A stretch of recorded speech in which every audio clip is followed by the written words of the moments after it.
How to change Zara shipping address. Hello, welcome to our channel, and in this tutorial I will teach you how to change your Zara shipping address. So please watch till the end to properly understand the tutorial.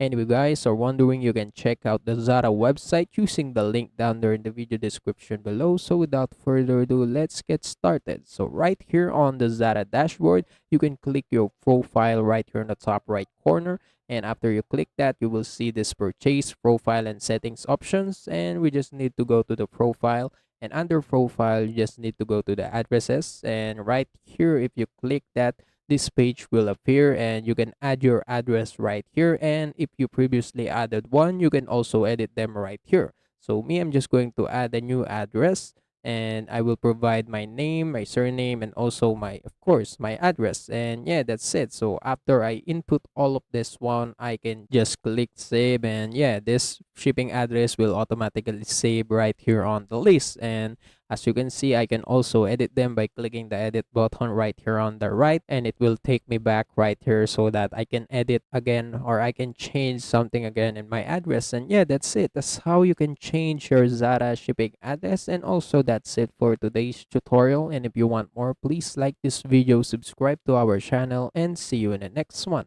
Bye.